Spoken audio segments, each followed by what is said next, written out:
Pablo had a sureness that was a little contagious.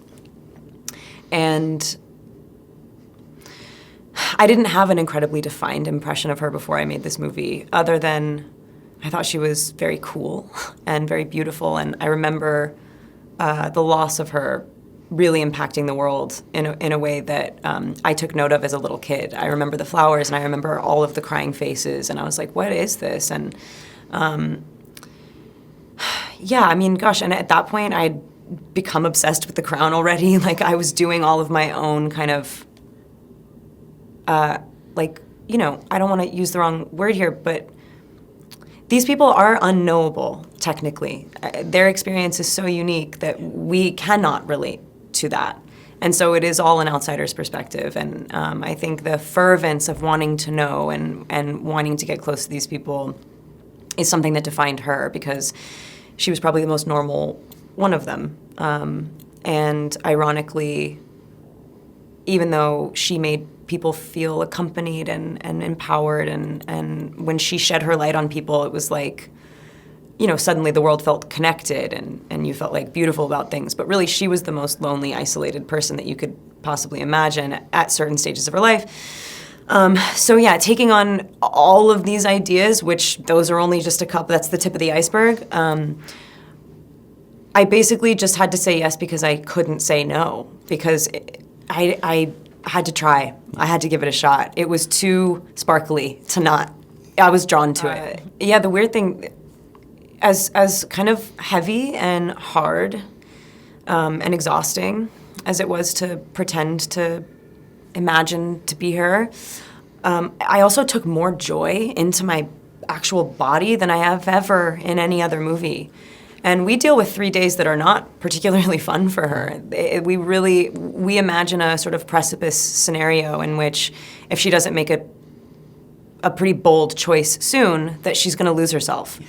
And yeah, there's so much about her that doesn't add up. And that's why I think it's just such a strange, it's like all she wanted to do was be normal and be known.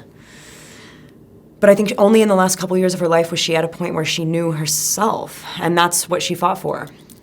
So yeah, I think all of the parts of her are seemingly disparate. You know, people find her to be manipulative and conniving, and at times in interviews sort of to be trying to have an effect on people, trying to get a certain result from an interview or whatever. That's what we all do. I mean, if you were backed into a corner and felt like I'd be baring my teeth too. She also wore her heart on her sleeve to the extent that she couldn't hide anything. So yeah, it's funny.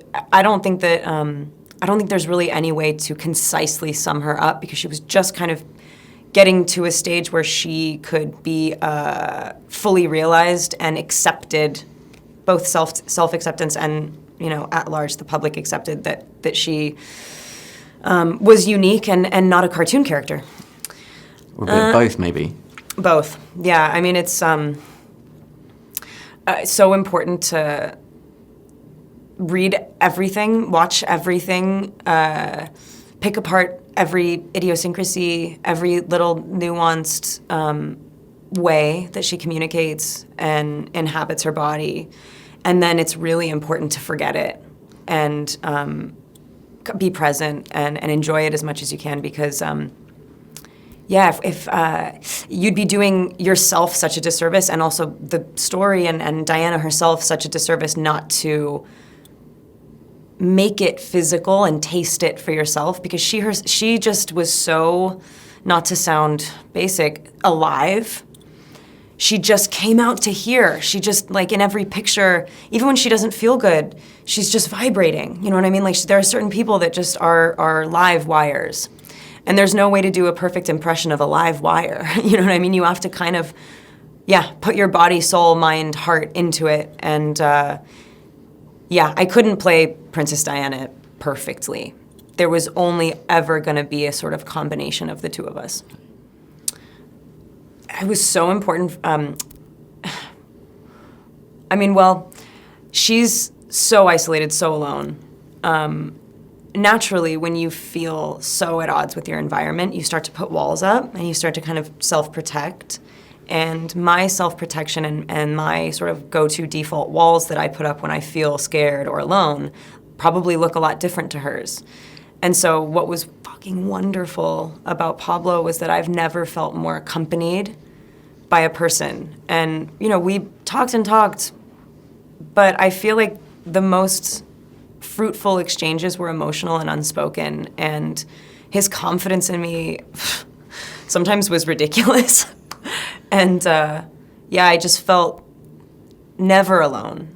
And so I could pretend instead of actually feeling that way, because at that point you can't give a performance. Yeah, so I think the relationship that Pablo and I had was indelibly